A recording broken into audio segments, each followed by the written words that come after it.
Hi, everyone. Welcome to the Third and 10 podcast, season 3, episode 20. I'm your host, Nathan Nguyen, joined by my guy, Brian Germinaro, as always. We hope you guys are having an outstanding Tuesday. And Brian, my guy, how you doing, man? I'm good. I'm just chilling here. Um, I don't want to be Chaz Chisholm this morning. Embarrassing yourself on national TV like that.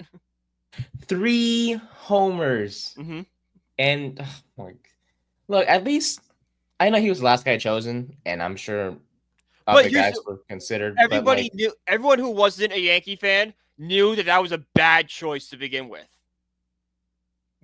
He's not a power hitter. That's not a knock on Jazz Chisholm. He's just not a power hitter. He has inflated home run numbers because he plays at Yankee Stadium. mhm. I just didn't. When I heard he was the last guy in that was likely to play in the Derby, hmm and I was just like, you really couldn't find anyone else, Yeah, you there's no know, other pure power hitter that you could have at thrown out all. there. Yeah. If you think about it, all the guys that were in the Derby, except for Cal Raleigh, they've all hit under 20 home runs. They were Yeah. like in the 17. I mean, I'm not sure if that's a bad thing, but like they all had a common theme, and then you had Cal Raleigh smashing Right, but 30. they all put up good showings, you know? Oh yeah, they I at think least I think the yeah lowest outside of Jazz, the lowest number was 16. 16. I mean, like, I It know was Byron Wood, Buxton yeah. had 8 in the second round, but like I don't count second rounds retired at that point. Yeah, I think Wood put 16. Yeah, I We think don't. I think that was the lowest outside of Jazz's 3. Yeah, I don't even want to talk about honestly. My guy Rooker I know. got I had a robbed. better Rooker last night. It was terrible. I I bet to win the Derby.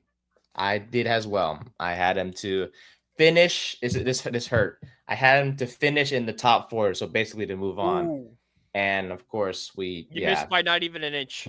Oh, trust me, a lot of my best friend Josh, shout out to him. Yeah, he was on the phone with me. As soon as I heard the result that he lost by an inch, and he just heard me cussing and just screaming and just so pissed off. I would lose the bet either way because even if I won the Rooker pick, the other pick in my entry had to be correct for me to Yeah, win. So I kind of lost, anyways. But still, it's the principle it's that he the fact lost. that they just didn't do a swing off makes no sense. Yeah. They So just do 3 swings. Who cares? yeah, like it's not gonna take too much time. It's 3 swings. Like it's hmm fine. But Yeah, no, Cal Raleigh moves on because he won't. I mean, I'm not gonna be a hater. Like Cal Raleigh is cool. But still, like, please, I don't win. I don't. People these, people win like tens and thousands and all this money, and I can't win a single bet because my player lost by an inch. But you know what? It's okay because we're all gonna still keep betting and playing anyway. So what's the use? Uh, exactly. It's not gonna change anything. it's not. It's definitely not. But overall, it was a great derby. We'll talk a lot more about it later on. Shout out to Cal Raleigh for getting the win. But definitely we'll talk more about that. And of course, the All Star game, which as we are recording this, is tonight.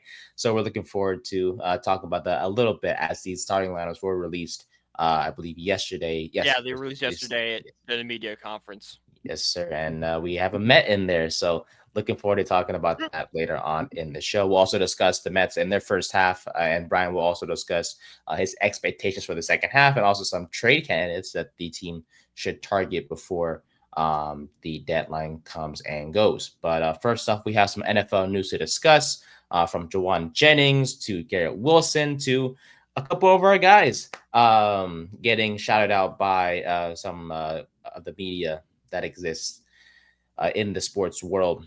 We'll talk about all that right now. But we appreciate you guys' support as always. Make sure to follow us on social media at 30 Pod on Twitter, on Instagram, on the TikTok. And if you can't watch the video version or you don't want to, don't worry. We also have the audio version as well on Spotify or wherever you get your podcasts. So, all right. First things first, we got Jauan Jennings. This was shocking to hear. So, we know about last year, right? The Niners had some receiver drama with Brandon Ayuk, and that got figured out the year before, I believe.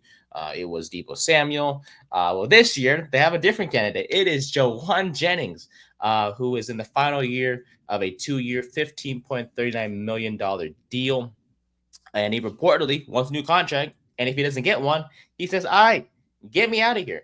Last year though, he did have career highs with 77 catches for 975 yards and 6 touchdowns. Also, is a good blocker and is very dependable, as he honestly doesn't get hurt, if at all. No. But from what reports have been telling us, no deal. If he does not get a deal by the time training camp starts, which is next week, actually, he intends to formally request a trade. He's still going to report to camp just like Ayuk did last year, but it's more than likely he's going to be upset. He probably won't participate. He's just going to be there just to basically he's not following the Debo route, because I don't think Debo was even at camp. He was just he's treating it a lot better. Like, going to camp shows that even if you're upset, you're at least like, all right, this is my job. I care about putting my best foot forward. I'm upset right now, but I'm still going to try to get better myself. So, like, maybe they look like, all right, I have value to trade me, or we can work it out. Yeah, like at least it's not like not showing up, because that kind of signals to the team. It's a better look, because if you're not showing up, even if how bad the organization is, the question is, how much do you care about football? Jauan Jennings showing up shows that, okay, this guy cares about being a good football player. He might not be working out in the drills, but I bet you he's reading the playbook, or, at least maybe working out in the gym or something, building muscle. He's trying to keep himself in football shape. So that, if I'm a team like the Steelers, let's just say, like, okay, I could see the upside of this guy. He cares. I'm going to go get him. Exactly. And it's a guy that wants to play. He just wants to play under the right circumstances. Yeah. So that's what, reporting the camp helps and whatnot. But yes, as I mentioned, this is the second straight summer that a 49ers receiver has asked for a new contract, following Brandon Ayuk from last year. And this is a bit scary if you're SF, because you kind of have limited options. Because wide receiver was weak already. Yeah, if anything, they should be targeting a guy in free agency, because if you look at it, it's Ayuk who got hurt last year, but when healthy, he is a decent receiver, number one. Ricky Pearsall, who actually 11 months ago was shot in SF. Not that it matters. He's better now, and he produced he was up and down last year, but he got shot. It's people who are like, get on Brian Robinson for his bad rookie year. I'm like, no, the dude got shot. Those first 2 years are a wash. Yeah, exactly. So this upcoming the fact year, he's on the field is a miracle. Thank God for that, because both Pearsall and Robinson both going through those almost tragedies. Like, it's scary to see their lives almost taken away, but thank God they recovered and they got their playing football again and whatnot. But this upcoming season is like you mentioned, Pearsall's true first season fully healthy. Yeah. So that's kind of, and it's still he's an unknown. He's a complete unknown at this point, because you can't take anything he did last year, because who knows what he was dealing with, whether physical or mental. Exactly. And just so much uncertainty with him too, because it's like he had maybe 1 or 2 good performances, but last year when he was on the field and healthy and had opportunities, didn't really produce much. But that's okay. We'll see what happens this year. But then you also have Demarcus Robinson, who is facing a potential DUI suspension. That kind of hurts. They did bring in Isaiah Hodgins this offseason, but Hodgins did they? Yeah, that's really gonna work out for them.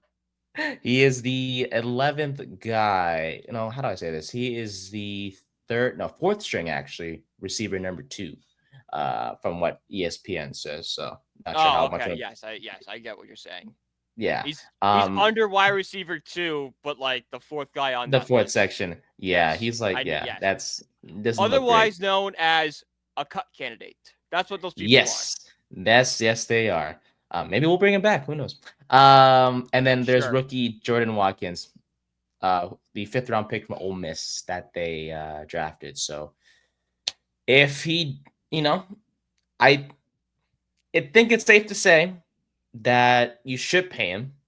That way you kind of let the other young guys develop, and you don't have to really worry about getting another receiver, even though you kind of needed one anyways, even if you still bring him back. But at least bringing Jennings back cushions the need to get another guy. And depending on the tread DeMarcus water Robinson with Jennings. Yeah, because you can wait on DeMarcus. He was I don't know. I don't know how long the DUI suspension is, but like if DeMarcus is out and you had to play 4 Jacob Cowing, games, I'm gonna say yeah, 3 or that's 4 fine. games. Yeah, that's fine. You can play Jacob Cowing, and you drafted him like what, two years ago. Give him a shot. Who knows? But according to Sports Illustrated, the deal that what's it called? Jennings would likely want would be about 50 million annually, based off just the market comparables and his breakout season. So question is, you paying him, or do you kind of believe in the limited depth they have on the roster, and just make it work until I guess Robinson comes back? Honestly, Yeah. I mean, I think you have to pay him at this point because you can't, especially when you're the Niners. The AFC West feels wide open. Like there's not okay, that dominant team. Like there's some good. Like we don't know what the Seahawks are going to be. The Rams seem to be going all in, but like they have an aging quarterback. We don't know what Devontae Adams is going to be like. true. Tyrone Williams, who was good his rookie year, really inconsistent last year. So there's a lot of question marks on that offense. And similarly with the Cardinals, we don't know what Kyler Murray's going to be this year, or if Marvin Harrison's going to live up to their expectations. So you Yeah, could there is a really big shot of no matter how bad you were last year, you could win the West this year. So in order to do that, you need to surround Brock Purdy with as many weapons as possible. So you have to sign him. 100%. And it's like we know about the offense there. Like it's so Ayuk missed games last year. Mm-hmm. Christian McCaffrey is such an unknown if he is going to stay healthy this year or not. They said he got the same surgery that George Kittle did last year, and Kittle stayed the whole season healthy. You think he went overseas and got it, and like I think like the same doctor and everything. But that's George Kittle's body. How is Christian McCaffrey's body going to act to it? Shout out to Christian, by the way, first kid. That's right. Week. That is right. Congrats Shout to out. him. Yes, him and Olivia. The new father. Indeed. Oh, so dad strength. Dad motivate. You know, players who have kids. I will say, I was talking when I worked for the Bridgeport Islanders. I was talking with the Springfield Thunderbirds player announcer, just chatting about the season and stuff. And he goes, "It's amazing. We have like 3 or 4 dads on this team, like first-time dads, and they're all having career seasons." I'm like, so what you're saying is we need to have everyone be a father and we can actually win some games? And it's like, if we all have kids, then we'll win a championship. Yeah. That's the solution. Oh, speaking of dads, I what's it called? Don't know when, but whenever you do have a partner, buddy, and when you do have kids, this was a question that was raised in the Corner Booth podcast. I believe it was last week. Hypothetically, if your kid grew up, heard that you're a Giants fan, but decided to go a different route. Oh, hang on. What do you mean heard? Like he's going to be exposed I to mean, it. Like he's going to be in the world and be like, okay, this is Giants football. This is what's going to ruin your life 17 weeks a year. But what if he or she, I should say, went a different route? It depends on the team they pick. Just hypothetically, they pick a division rival. Which one? The green one. Oh yeah, that's not happening. Adoption center. No, that's not allowed. They're not Eagles fans. They could be. No, there is no hypothetical. It's my kid can do whatever they want to do in their life. If they want to be a pro athlete, if they want to be a piano player, whatever. I don't care. The one thing they can't do is root for that scum-infested city. But what if they're like, they see that team, it's like, oh my God, Jalen Hurts, Saquon. Yeah, no, that's not happening. Yeah, it's going to be a no. We don't root for this team in this house. You could root for any other of the NFL teams you want to, not that one. I'm gonna put my hand on my kid's shoulder if he ever tells me he's not gonna be a Giants. I'll be like, listen, buddy, we're gonna suffer together. There are 29 other teams you could root for. True. But honestly, I'm gonna be like, we're gonna suffer together. Okay. I don't care if you think the Broncos uniforms look nice.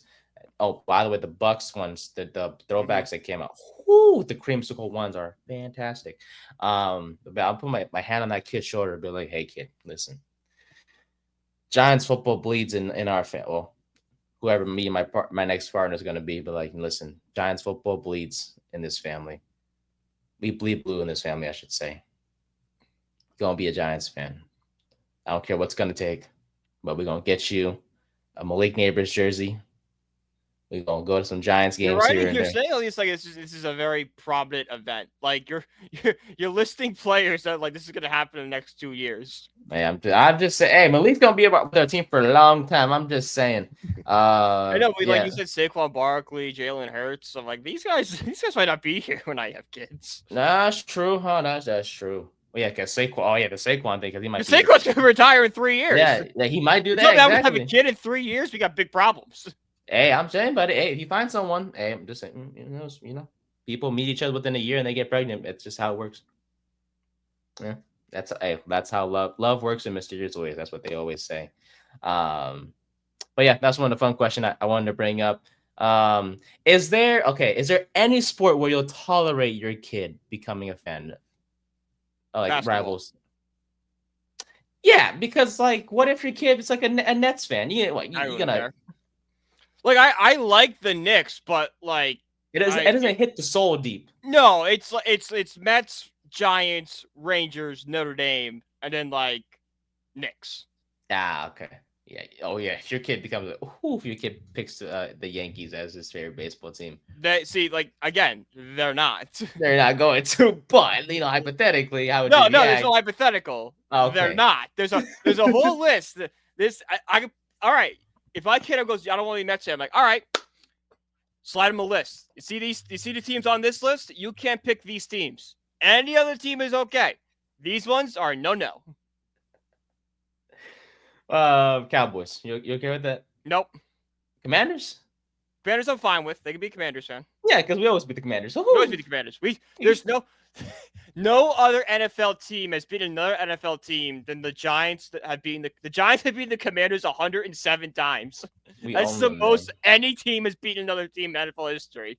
Like it was literally last year was the first year they swept us. Yeah, like that. We just. It's a different year, they've both been around since like pre-World War II. That's just decades and decades of dominance. Even when we sucked, we still beat them. Yeah, that's right. Like, even during the dark days of like the Joe Judge and Ben McAdoo eras and the Pat Shermer eras, it was like, we'll probably split with Washington. Yeah, like you always look, it's like we're gonna split with Washington at worst. Washington's not gonna beat us twice. Like we always managed to win at least one game a season against, because we obviously played 2 games against them, barring any postseason games, of course. We're going like at worst we're going 1-5 in the division because we're not losing. We're not losing to Washington. It was I always penciled in a win against Washington. We almost split with them last year if it wasn't for that stupid week 2 game where we didn't have a freaking kicker. If we have a kicker, we win that game. No doubt. Just saying. Because the whole game plan is different. Because there's so many times where they went to the red zone and left points on the board. Yeah, and then there were times, because they were like 40 yards out and they couldn't bring Nguyen because he couldn't hit that. So they would go for on 4th. Was the Malik job was on 4th down, wasn't it? Yes, it was a 4th. I believe it was 4th down. Oh my! So there are so many people say like, oh, that game was so close. It's like it was, but if the Giants have a kicker, I bet you the Giants left 6 points on the board conservatively. And even then, you probably could make an argument they left 12. Yeah, we would have won that game, no doubt about it. But that's just what ifs and blah, blah, blah. But, it's not fun to hear that. The Giants are the first team in history to score 3 touchdowns, not allow a touchdown. What was the other thing? And still lose. They still lose, yeah, because they didn't make They didn't make extra points. Yeah. Man, they really beat us by kicking 7 field goals. That's ridiculous. Anyways. The defense, they bend, don't break. Yeah. Yeah. The defense, not the fault. Offense, plenty of the fault.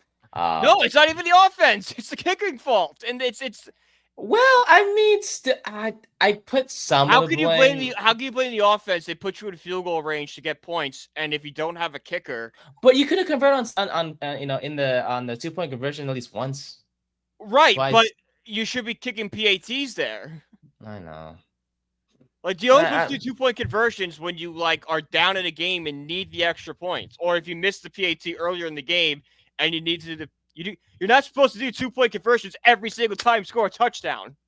That loss is 100% on Joe Shane and Brian Daboll for not having a good backup plan in case Graham Gano got hurt, which they knew about, I think, Friday. They knew he was dealing with something. Because he was on the injury report, wasn't he? He wasn't on the injury report. And this is a year after Graham Gano got hurt in the Jets game and cost us the game because he was hurt. That's right. Hurt in that game too.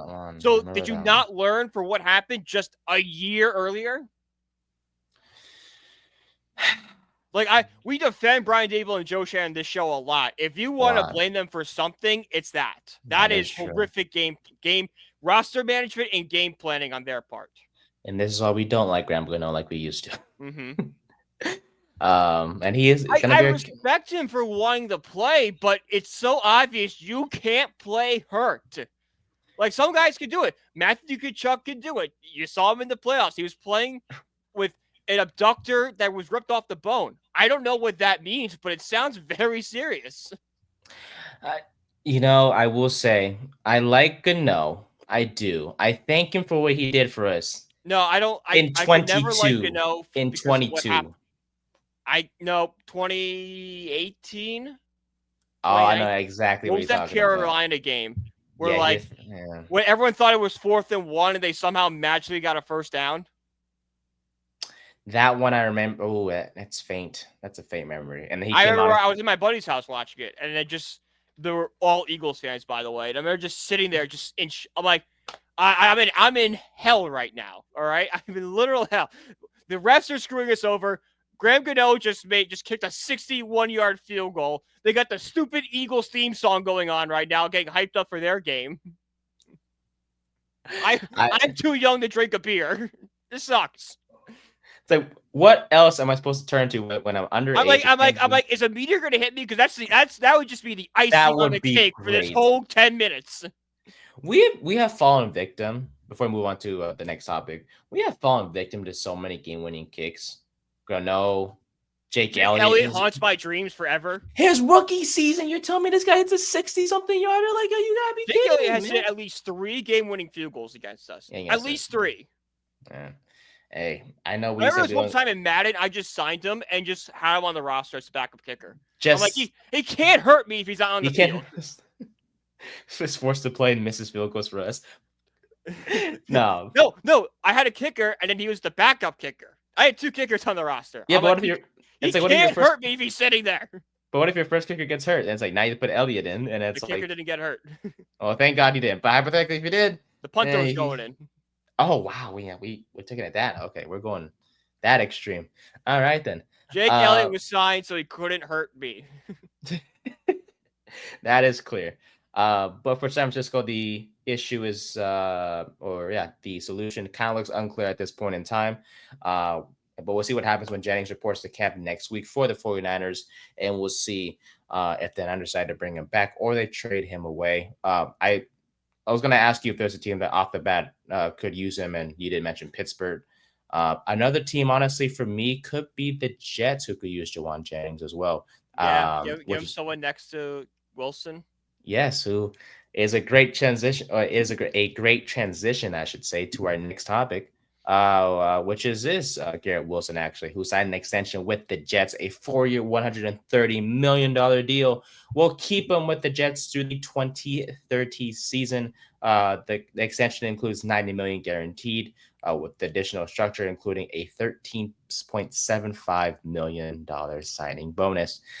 Wilson is the first receiver in NFL history with just 3 years of experience to land an average salary exceeding $31 million per year, coming in at an exact $32.5 million average per year. This makes him the 5th highest paid receiver behind Jamar Chase, Justin Jefferson, CeeDee Lamb, and DK Metcalf. And Wilson, we talk about consistency. This guy is the definition of consistency. 1,000 yards in each of the first 3 seasons, totaling 3,249 yards and 14 touchdowns over 51 games. Had a career year last year with over 100 catches, over 1,100 yards, and 7 touchdowns. So no doubt, I think it's safe to say there's no argument needed here. Yeah, genius, great move by the Jets, no doubt. We don't praise the Jets as much because the Jets don't give us anything to praise. Yeah, there's nothing to praise, and even if there was something to praise, they're in the same stadium as us, and we are quote unquote close as crosstown. What did I say? Crosstown rivals. They're just Same. there. They're just yeah. I mean, they're rivals, sort of, But they're because they not, because I don't think about the Jets. we think Like, of yeah. But it's just they because play in the same here's the thing, city. like the Mets and Yankees have a crosstown rivalry. It's become amplified because of Juan Soto. Before that, it was kind of a similar thing where like Met fans hated Yankees fans. There was a group of Yankee fans that hated the Mets, but like I would say 60% of Yankee fans felt indifferent about the Mets. Rangers, Islanders, and Knicks, Nets are different. It's a whole different sport. They play each other way more often. That's more of a rivalry, even though Knicks Nets really isn't because no one likes the Nets. But Giants Jets is different just because I mean, maybe Jets fans have some resentment to the Giants, but like there is no like history between us, you know? Like we play each other every 4 years or so. There's not like the only rivalry is like, oh, like my uncle's and cousin is a big Jets fan. I want to beat the Jets so like I could talk trash to them and vice versa. But like outside of that, if we lose to the Jets, I don't care. This is the biggest deal in the world. I No, think I it's look at fun, it. but like it's not. It doesn't transcend that rivalry level. Like I could lose. I could lose eight times to the Jets and be like, oh man, that sucks. We can't beat the Jets. But like, if I lose 8 straight games to the Eagles, I'm sounding the alarms. I'm like, I'm okay, losing. Yeah, what is wrong here? yeah. Have we lost 8 straight to Philly? No, we beat Philly. I forgot. Probably. We haven't beat Say whatever you Dallas. want about Eli Manning. Eli Manning could never beat the Eagles. Go look at Eli Manning's stats versus Eagles. They're horrific. When's the last time we even? When's the last time we had a consistent winning streak against Philly? Uh, I really can't think of one. I think we've maybe split the series. let's Sorry, see, split the Giants. season series against them, but yeah. Here, football database. The last winning streak we had was between 2000 and 2021, where we had 2. Before that, we had a 3-game winning streak from 2007 2008. So you're telling me that the last time we had a consistent winning streak, so more than 2 games, actually more than 2 games, was in 2000. 2007 2008, the end of the Bush era. Well, those were the good if you days. really want to get like a good winning streak, like bigger than 3, 4, 5, 6, 7, 8. We had a 9-game winning streak that lasted from 1997 to 2001. Okay, well, I was born in between that time, so I mean, I guess. Yeah, no, this is actually right before I was born. Yep, before I was born. I got to be part of when the Giants were actually good against Philly, at Nope, least I for was the. I was a good I was a good 9 months from being born. Oh yeah. Well, hopefully that changes. Honestly, if there's one team I want to Maybe it's see, me. Maybe I'm the problem because we seem to beat the Eagles till I showed up. you are to blame. No, I'm just playing. No. It's gonna change. We have a new, better guys that are more than capable of beating Philly this year. Who knows? We have a Eli competent Manning was quarterback. 10-21 versus the Eagles.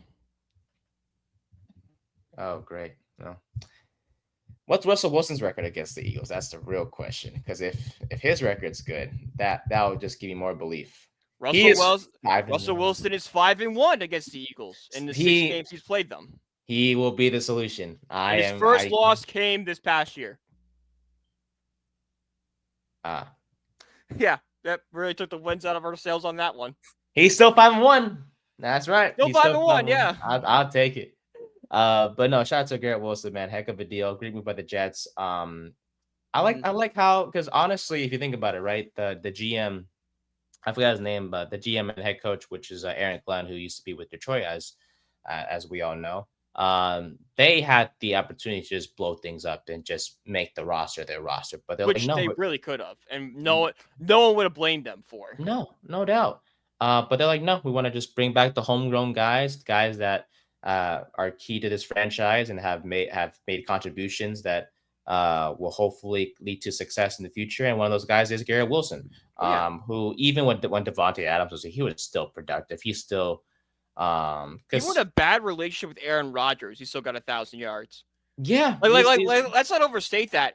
Garrett Wilson and Aaron Rodgers never clicked for the Jets. That is ever. true. They were, I don't know if it was like just different play styles. Rodgers may want to favor his guys over Wilson, which we have seen in the past.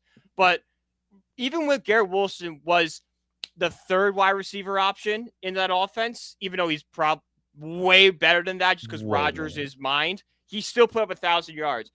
Now that he has Justin Fields and going to truly be the wide receiver one in that offense, yes, sir, it's going to explode. Like he could pop off. No doubt. And of course, speaking about Justin Fields, that was his college quarterback back at Ohio State for a couple of years. So for them to reunite, and I always tell you, man, I'm a sucker for college teammates reuniting in the NFL. This is one right Granted, here. It might be a little different because they had been apart for so long. So like the relationship might not be what it once was, but it'll be easier for them to find chemistry than it was for Wilson and Rodgers. Yeah, to find that again, basically. Yeah. So I'm definitely excited to see Wilson this year and how this just offense people looks. Like talking about like, well, he's making more than AJ Brown and Amon-Ra St. Brown. Like, guys, they signed their contracts last year. There was less salary cap space. There's more salary cap space this year. Wilson got a bigger contract. That's why. If someone on TikTok, I wish I knew the account name, but they're like, AJ Brown and Amon-Ra St. Brown take up like 12.5% of their team's cap space. Wilson takes up 11.9%. So, AJ Brown and Amon-Ra St. Brown they're being paid. They're being paid less, but they're given a more important contract, if that makes sense. There's more investment in them because of what the salary cap dictates. Gotcha. Speaking about AJ Brown and the Eagles, dude, when it comes to taking care or when it comes to contracts and stuff, they're ridiculous at figuring things out. Like Howie Roseman should teach a class how to. That's what I would love to learn. The salary cap. I hate Howie Roseman, but I would love to have a 2-hour conversation with him about the salary cap and just every little trick he knows and pulls off. Just it's insane what they do. The deferred money. It's fake money. It's all fake money they were doing.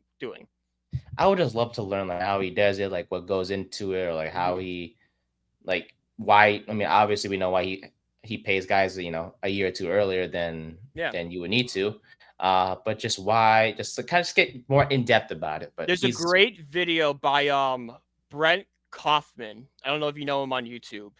It's called "How Accountants Broke the NFL Salary Cap." It explains how the Saints basically explains why the Saints are in such a horrific cap situation right now, and why the Eagles do what they do. I'll tweet it out right now so you know.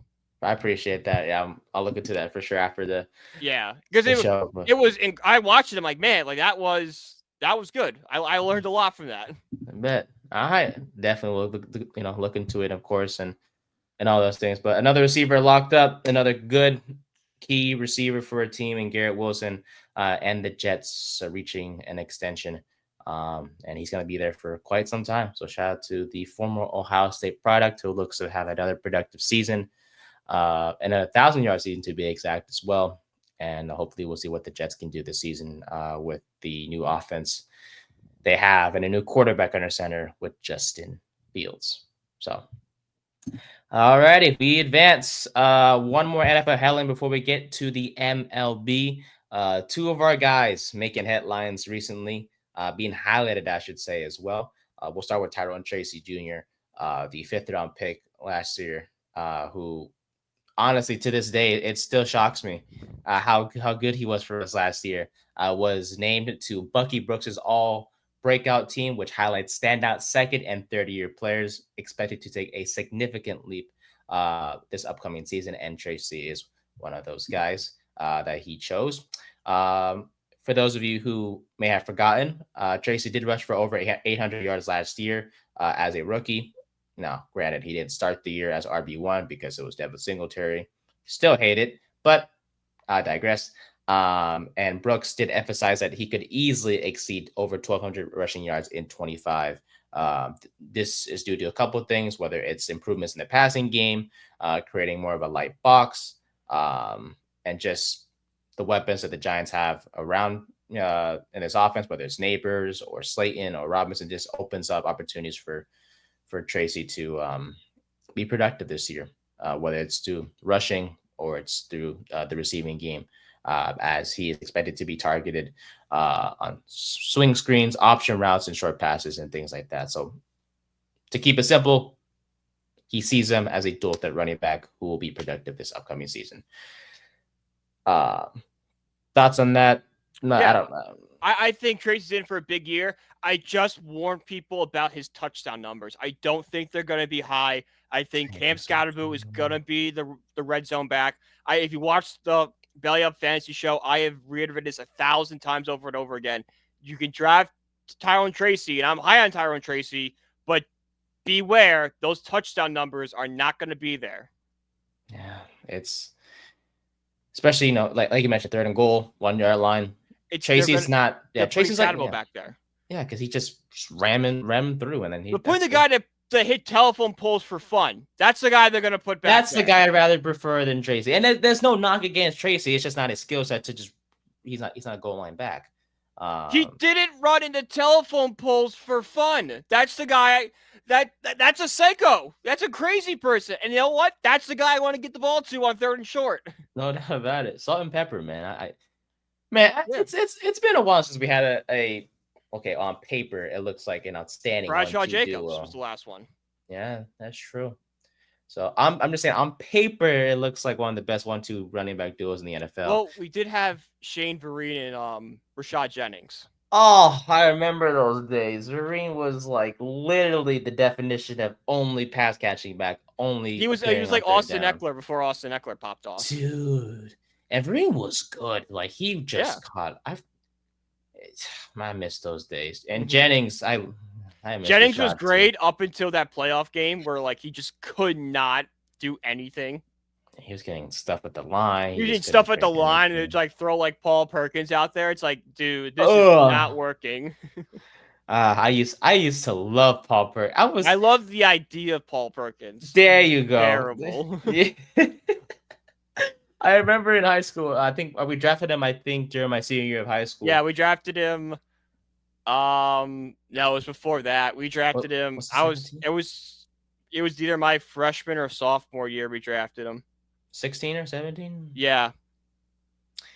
I played high school football senior year, and I literally picked the number 28 because of Paul Perkins. That's so bad.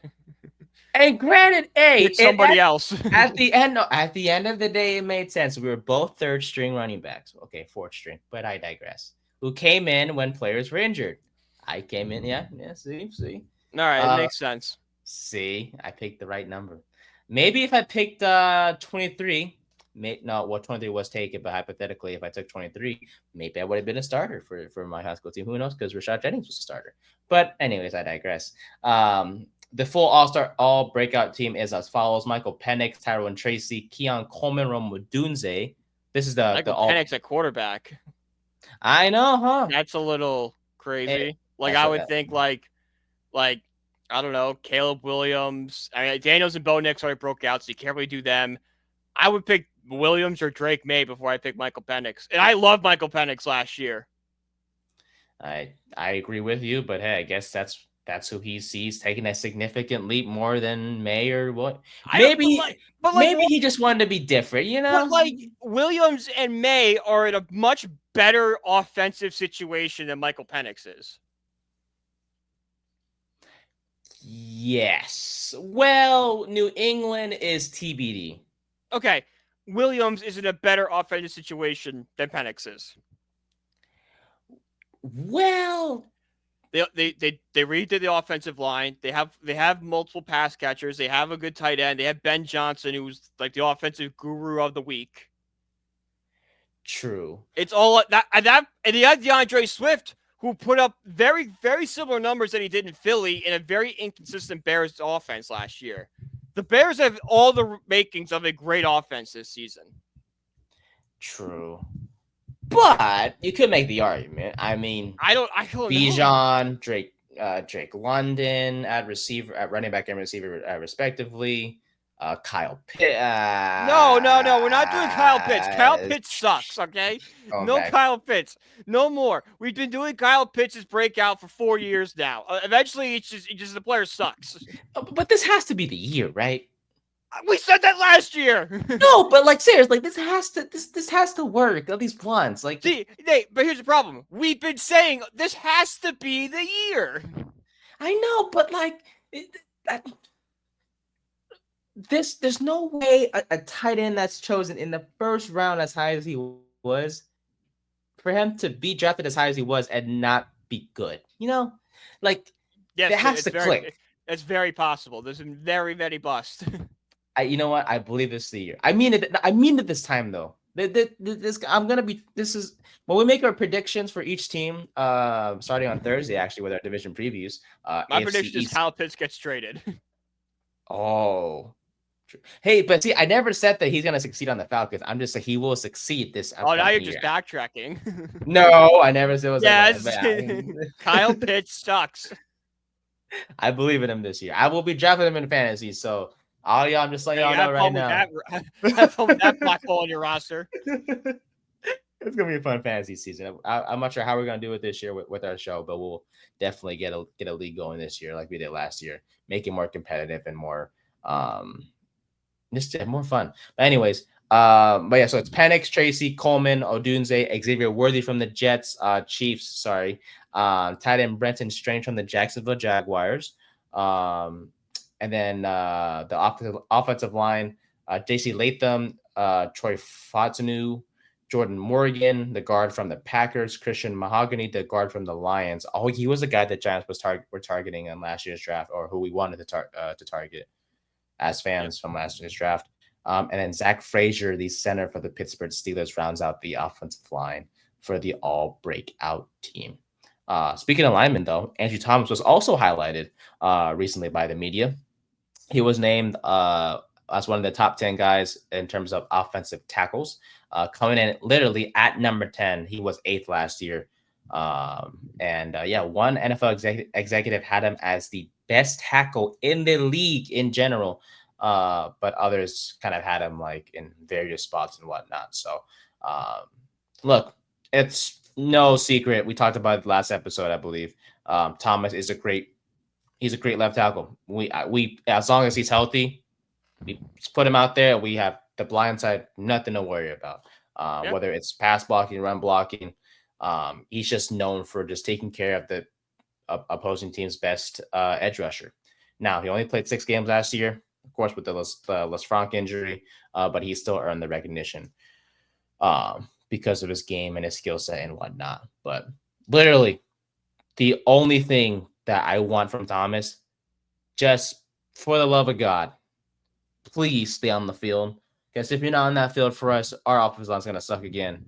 And I can't take another season of hearing, oh, the Giants' offensive line is one of the worst used in the NFL, and Russell Wilson's going to get sacked like 5 times a game. Like, I don't want to hear that. And I just beg that Thomas is ready for week 1. Because as optimistic as I am that I believe in our depth, I really don't. No. The whole offensive line hinges on Andrew Thomas's health.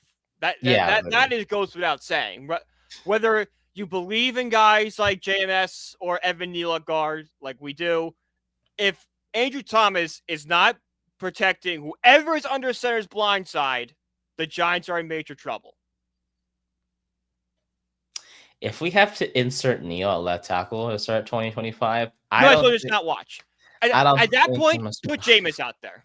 I don't think I'm going to survive week 1. There and just be fun at that point because you're not winning anything.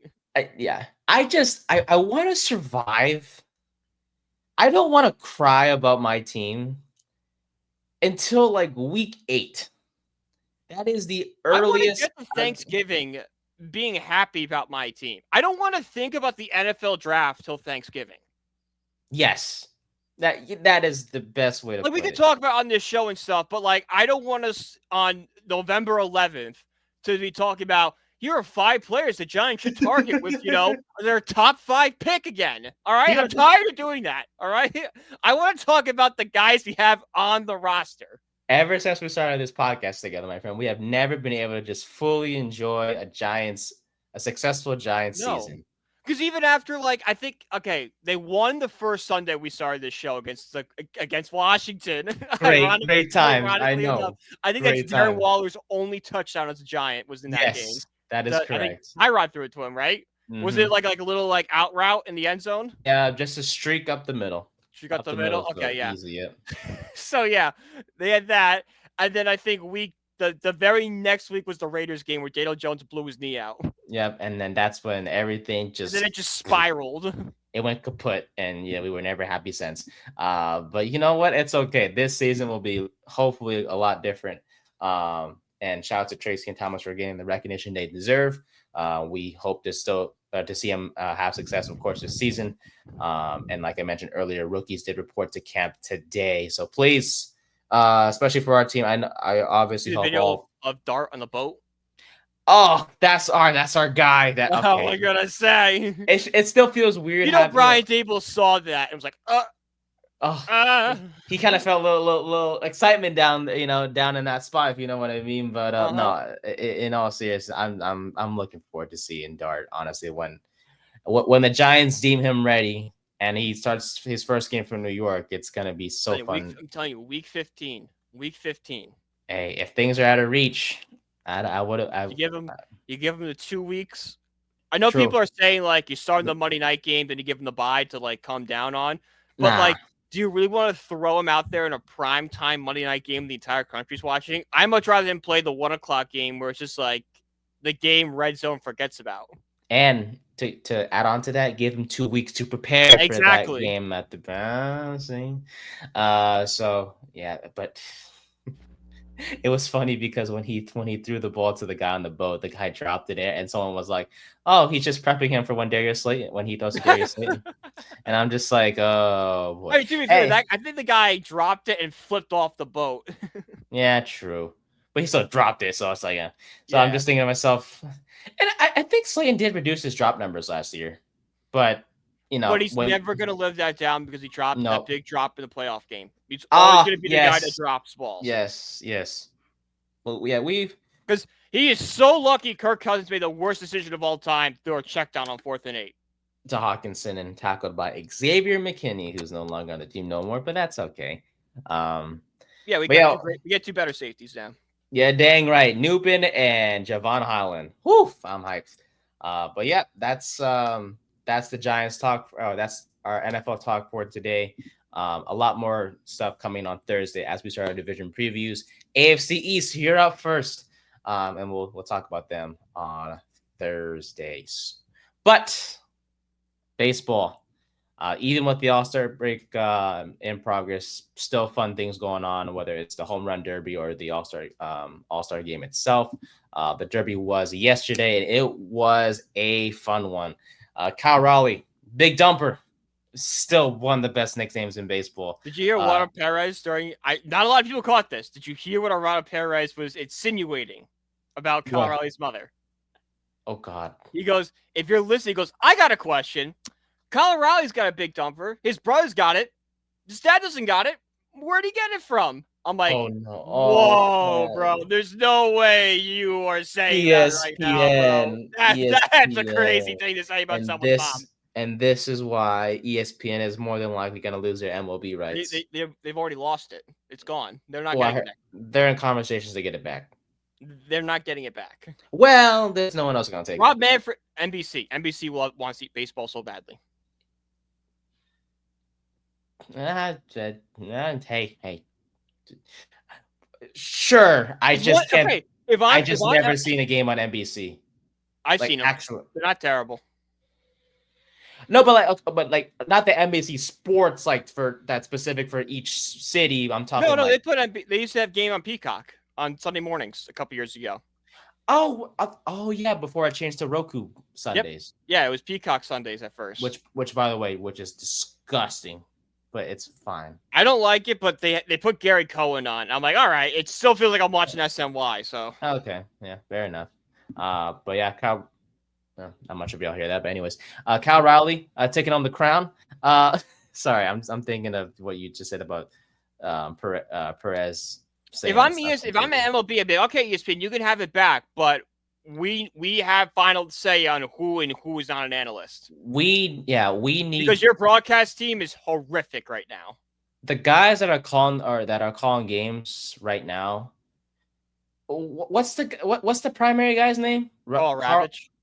He's not bad, but he's not bad, but he's not good enough to hold up David Cohn and Carl Ravitch. And then I'm sorry, Eduardo Perez, who are bad. Give me Ravitch and John Shambi. Good work. Yeah. Because I love Shambi. I don't mind AJ Przinsky on the Fox broadcast. Or Wainwright's not terrible there either. I heard Wainwright before. Hey, I was my favorite commentator. I've listened to Wainwright a couple times, and it's always been when the Mets are playing the Cardinals. So I kind of hate him right now because he's a Cardinal. But if I was watching, Rays, Astros, and he's doing it, he'd probably do a fine job. Yeah. I will say my favorite commentator of all time still is Joe Davis. That guy gets me hype. He is literally, this is weird to say because I'm an A's fan, of course, and whatnot, but I watch Dodgers games because of him, because he makes it sound exciting. And plus, there's other perks of watching Dodgers games. I mean, they do win, which is nice to see. Yeah. Anyways, shout out to the Dodgers. The fact they were able to replace Vince Scully with him, hey, he's a gem. That is he's no Vince Scully. Don't get me wrong. There will never be another Vince Scully. But the fact that they have someone who is arguably one of the better play-by-play broadcasters in the game, it says a lot. Yeah, he brings the energy too. I love him. When he calls NFL games, Joe Davis, it's fun. A game that I always go back to watch highlights of is Panthers Giants. When in 22, when it was the opening kickoff. And then the home game? Yes. Yes. And then when the Giants recovered, he was like, "The Giants recover, and the good vibes on week 1 continue into week 2." And I'm just like, "Yes, give me the." Well, yeah, that was the first time in 8 years we won week 1. Oh my god, good times. We beat the Titans because Randy Bullock is trash. Fat Randy. Yes, yeah, Fat Randy. You suck, but good for us. What a great nickname, Fat Randy. Fat Randy. Well, Fat Randy, it all came full circle because Fat Randy had to kick a few field goals for us. Was it last year or the year before? Yes, I did. Yes, he was our kicker. I just hope that Jude McAtemi, the international kicker that we have, is good in case we need. Is that the guy we signed from Ireland? Yes. I really hope he does. Yeah, I do as well, my friend. But hey, back to baseball. Mr. Rowley took down Junior Germinaro in the final round, 18-15. Became the first catcher and switch hitter to win the home run derby. But honestly, it's great since Ken Griffey, I believe, too. From what I believe, that's what I heard. Ken Griffey, I think Ken Griffey won it 3 times. But no other Mariner won it. So the Mariners had 3 home run derbies, but all of them because of Ken Griffey. Now they have 4 because of Rowley. But honestly, I will say he wasn't really the main story of the night. I mean, there were just so many other things. O'Neal Cruz. 513. And that guy hit a baseball. It wasn't even that. I don't think that's the most impressive one was the one he hit into that building. In his matchup. Yeah. Oh my God, who was he playing? He was playing. Was it Junior? Was that against Junior Germinaro? It was Junior. Yes. No. Cruz. Cruz Rowley. It was Cruz Rowley. I'm sorry. Cruz Rowley. Yes. Yeah. The one where he's in the bonus round, he hits one into the building. That was crazy. Like even you saw Junior's reaction. He was like, "What? Did that ball really go that far?" Dude, these guys were just smashing dingers yesterday. I obviously it's home run derby, but they were just Cruz 513. Mm-hmm. Junior was getting out of, and this is probably due to my lack of knowledge, but I thought Junior was just known for his exit velocity and stuff like that. Like, But dude, like an O'Neal Cruz, yeah, Cruz but kind of that player. guy was smashing him. I think the over under from what I saw was like 440 for his longest home run. He crushed that dude. Oh my It was God, like 470. It's like, what the fudge? Do you know what the home run total was for Jazz Chisholm? Just guess. What was the line set at? Probably like 16 and a half. Wow, 17 and a half. Oh, well, if you bet the lowers, I'm telling you. Bro, there are people online going, this was the easiest bet of my life. Honestly, for those who picked higher, I guarantee you they called the company they bet with. It's like, can you void this or whatever? Who bet higher, probably. I saw a tweet someone said, how did the tweet go? It was like, I saw one was like Jazz Chisholm at the home run derby was how many earthworms could you kill? And it was Pete Alonso swinging with the chain and the trophy. I can't believe he was that bad. Oh, I remember the tweet. People really woke up today and thought and picked Jazz to win the home run derby. And I'm like, you know what? That's just and MLB is so the social media team is funny as heck. The tweet was what was the tweet? Because they put a tweet for every player that hit in the derby. It was like, oh, well, Jazz. The tweet is bad out the Demon Slayer bat, which was cool. Oh yeah. I do like I do like the custom bats in the home run derby. That I do like. Like, yeah, they gotta bring back Players Weekend and do it more often with these custom bats. They do. Oh yeah, they do. Because like you want to show your personality off a little bit more. Like we see guys do it with sneakers. Do it with bats. Like why don't we have like, all right, every 2 months we're gonna do Players Weekend and you get to do all the fun bats. Like Harrison Bader's like water bat from a couple weeks ago. That was awesome. Yeah, that was cool. I like that one. I didn't know how he was able to do it, but that was cool. I will say. And then I think they released a drink after that bat. Yeah. In honor of that bat.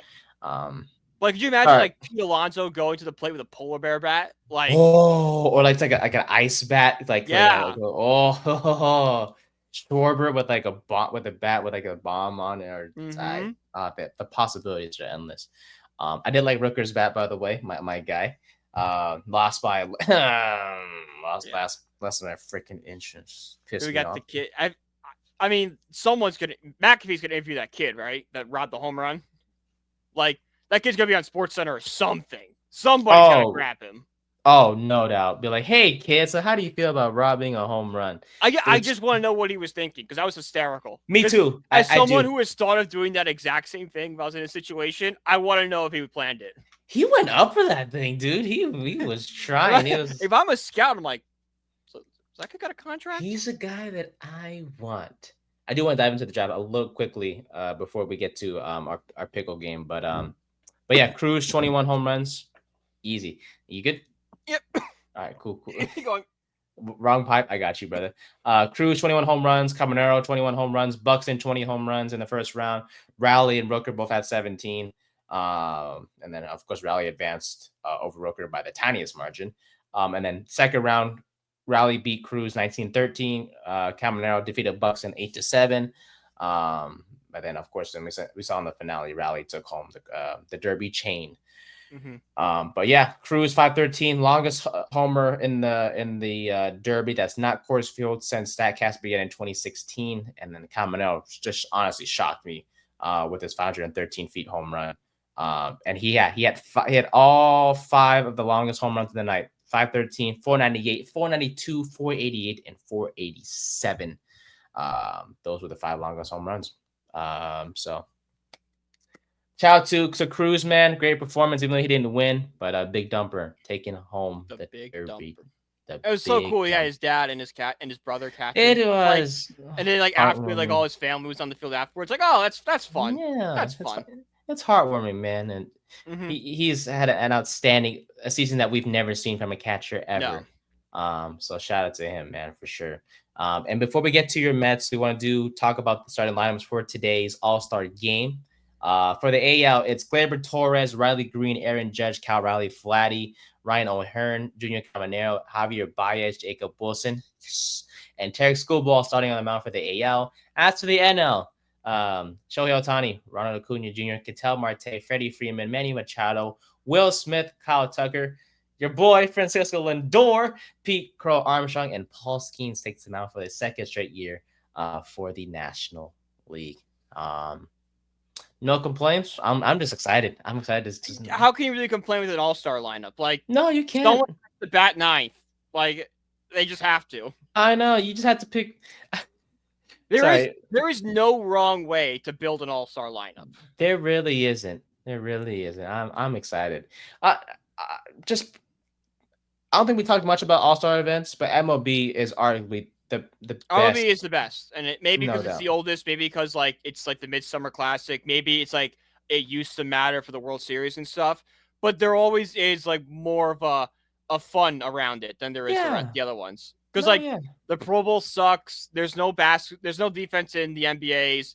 Hockey abandoned theirs entirely and did the Four Nations. Mm-hmm. Baseball is like, it still feels like you're watching a baseball game, even though these guys are out there for fun. And guys will try. They'll still try when they're out there too. They're not going to do like diving like plays to get hurt, but they're going to try to hit. They're going to try to throw the ball as hard as they can. Mm-hmm. And just hearing like the guys too, like when they're mic'd up and stuff like that, and all those things, and it's gonna be fun. And over under seeing Livy Dunn on my screen, I'm gonna go less than 2.5. Less than 2.5. Over. Really? Yep. I mean, he's gonna pitch an inning. Yeah. I think we're gonna see her when he goes out there, when he's walking off, and then one more time. Okay, that's fair.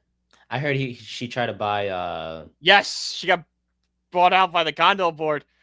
If I was living in that condo building, I'm like, are you people stupid? You all idiots. Like, it's Livy Dunn. And I heard they rejected her because of she posted the house on social media or whatever. And that's why they were like, yeah, we're good. I know, like, that's like, like a homeowner association, whatever, like that is for a condo apartment building. I would have sat in that meeting and be like, you people are the dumbest human beings on the face of the earth right now. Every single one of y'all. Like, really do you know how much the property value would have gone up in this place if Livy Dunn was living here? You guys costed us all money. It's coming out of your paychecks. Ridiculous. Bad decision. And she was like upset. Yeah, because you know how hard it is to buy a house right now, let alone a condo? Oh, no doubt. And it was a nice condo too, from what I saw. Yeah. Like, I'm sure Livy Dunn is not having the financial problems as the middle class right now, but it's still not an easy thing to get a house right now. The fact that Jauan lined up and she got, called out because a bunch of stupid old people don't know how the world works. Yeah, I'd be upset too. She's got bank and her man's got bank. It's Paul freaking Skeens, baby. I tell you that. But all right, last thing before we get to Pickle, man. The Mets, 55-42 at the break. Just let us know, man. What do you think about the first half of the season for your boys? What do you expect to see in the second half? What moves do you want to see made? Just let's hear it, my guy. I give the Mets a B for their first half. All right, and that might seem low because they're 55-42, but you have to remember how it ended. All right, we had like the big losing streak. We had that cold stretch. The bats stopped it. The pitching regressed. That gives you fears of not that this is a bad baseball team, but that they're not the team we saw in April and May. Okay, so that does worry me, but I still think it's a good baseball team. Even if they go silent at the deadline, which they won't, they're still a team that's going to make the wild card. They're only a half game out of the division, even with them having a really, really bad stretch here. And there were people saying the Mets are going to be under 500 by the All-Star break. How stupid do those people look right now? That they're 13 games above 500 right now and almost in first place. But David Stearns at this deadline, it's pitching. Maybe if a Jarren Duran becomes available, you go out and make that move. That, I think, is the only center fielder. Maybe Cedric Mullins if you get him cheap. And I mean like cheap. Like a top 20 prospect and a bunch of kids from A-ball. I'm not moving like a Carson Bench to get Cedric Mullins. Same thing for Luis Roberts. I'm not moving a top prospect to get Luis Roberts. That's stupid. But if Jeremy Duran is available, I think he still has 4 years of control left. That is a player I would go move a big prospect for outside of a reliever. On the reliever market, look, there's going to be a lot of great guys out there. Jake Birch will be on the market. Caleb Ferguson, who's doing good for Pittsburgh. We got waiting on Baltimore, but like Gregory Soto might be available. That's a guy the Mets should look. The Mets need to get another high leverage reliever, someone that they can put as their setup man for Edwin Diaz, and also can close out games, because that's been a big problem for the Mets. When Diaz is not available to close, they kind of seem to blow the game more often than not. So if they can get that setup man / backup closer, that'd be great. And if they could also get another lefty, because the guys they have out there right now, AJ Minter is supposed to be that lefty. He's hurt. He's not coming back till next season. The guys they've had have been okay, but they're guys you find on the scrap heap. Like, how long do they have that meltdown? Like, we saw Reed Garrett. Reed Garrett had a great May. It's kind of been terrible. Riley Sanek, so similar situation. I want a lefty who has the track record and could go out there and pitch. So I need the Mets to get 2 relievers, maybe another like Paul Blackburn-esque starter, like not a like stutter rotation, but like a back end arm, a fourth or fifth guy that they could plug in here and there when need to. Could switch to be like the long man out of the bullpen, and then if Duran's available, you'll get Duran. So that's kind of what I want the Mets to do. Okay. Let's see if I could mention a few players and see if you like them. Let's go Mitch Keller, Pirates. I would be interested in that. Yes, Pirates are open. They are likely sellers. And a trade could possibly, from what I've looked into, Ronnie Mauricio, Ryan Clifford. Would you be okay with any of those guys? Yeah, that's fine with that. I like Clifford a lot, but if the Mets sign Pete Alonso long term, he's got no spot in this team. Okay, gotcha. Clifford was always supposed to be like the next first baseman, and I had him as like, if we lose Pete Alonso, you throw Vientos out there and wait for Clifford to get ready. But which I think we will lock up Pete for at least the next 4 years, Clifford's got no spot in this team. Okay. Let's go Dylan Cease. I don't have the name of the prospects that the Padres would want for Cease, but would you? I assume you do. I think I'll pass on that one, because that just doesn't seem like a David Stearns move. David Stearns likes pitchers under 30. I think Dylan Cease just turned 30, or is about to turn 30. Does that go for just starting pitching, or for like pitching in general? That goes for just starters. Okay, because I'll say Aroldis Chapman could be a possibility. I would like Aroldis Chapman. I just don't know what Boston's gonna do. True. Are they stuck in the middle, right? Between Boston is stuck in the middle. They're a half game back of the Yankees for second in the American League East. They've been red hot since they traded Rafael Devers. I don't know which way this team is going to go. Are they going to go all in with this young core they have, or are they going to wait another year and just see what happens? Okay. Yeah. I would seeing him on the Mets would be nice. That'd be fun. No doubt. That'd be fun. Finally, Eugenio Suarez. So that's the infielder. I have a hard time with that one because there's so much young infield prospects already. Let's see. Where would you put him? You put him at third is where you put him. I'm going to say because Vientos can kind of shift back to like a bench role, if anything. Vientos switches to bench role / DH, yes. Yeah. And then maybe Mauricio. But that's the thing. You have Vientos, Beatty, and Mauricio. You kind of would want one of those guys to pick it up rather than having to go out and get and you probably have to move one of those guys to get Suarez. So that kind of clears up a little bit, but still, I would be more hesitant than do that. For sure. Oh, hey, there's only a few more weeks until 2 more weeks, right? 31st is deadline. So we'll see 16 days.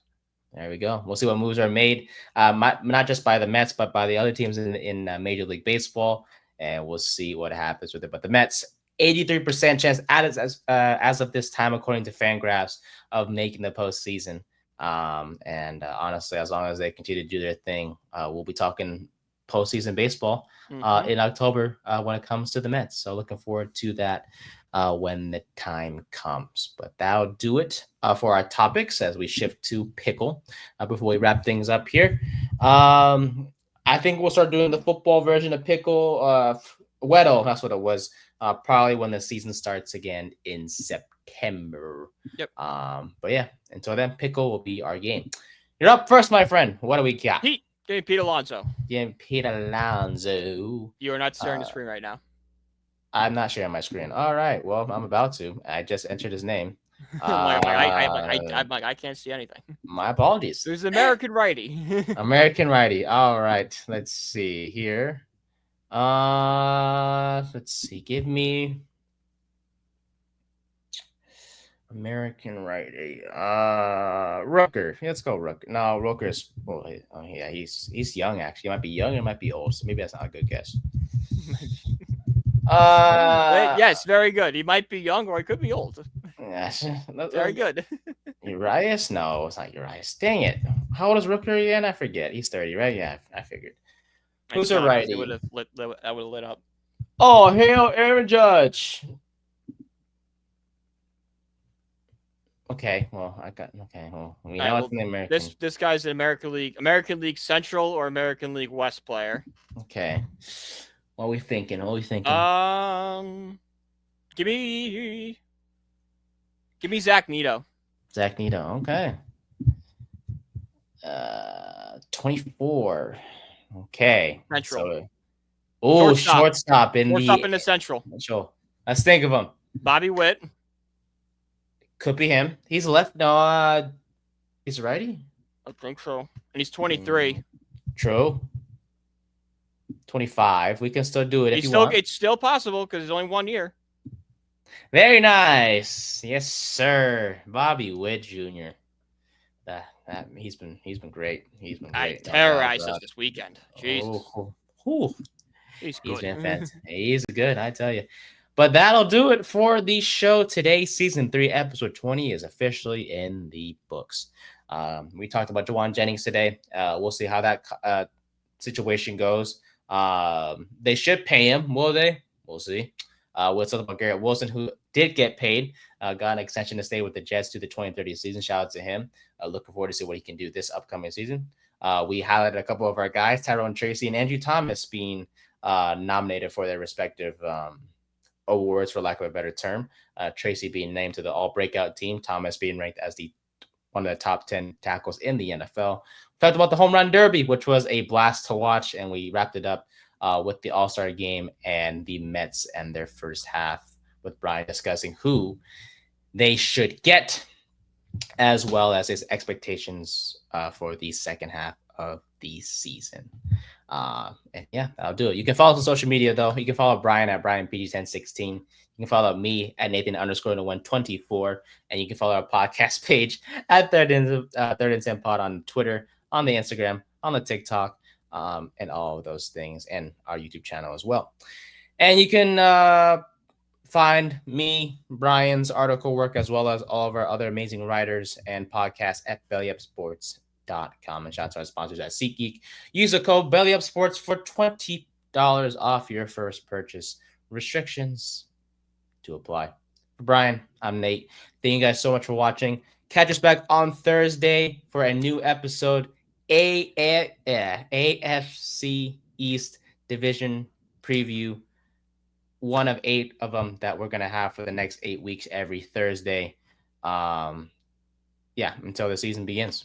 So it's going to be fun times. We will save the NFC East for last, because should we just go like AFC East, AFC Central, AC North, AC West, AC South, AC West, then go NFC West and do reverse? Snake. Basically, it's the snake. Like a snake, yeah. Yeah, there you go. Because I want our division to be last. Because so we just do like a reverse kind of a snake draft. We start in the AFC East, we end in the NFC East. That is correct, my friend. We will do that indeed. And then next week, when training camp starts, we'll on Tuesdays we'll be doing Giants position breakdowns. Breakdowns, previews, whatever you want to call it. So we'll see you guys on Thursday. And yeah, thank you guys so much for watching. Shout out to Big Dumper. Bye.